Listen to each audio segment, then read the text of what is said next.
Welcome, in front of me is HP EliteBook 745, and in this video I will show you how to keep this device's display from sleeping.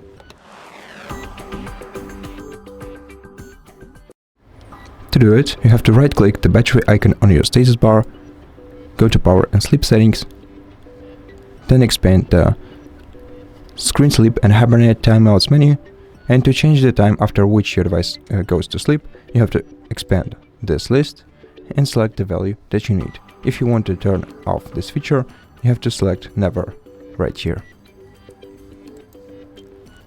You can change this setting for both plugged in and on battery modes in the same way. And that's it. Thank you for watching this video. If you liked it, consider subscribing to our channel, leave us a like and a comment below. And I'll see you in the next one.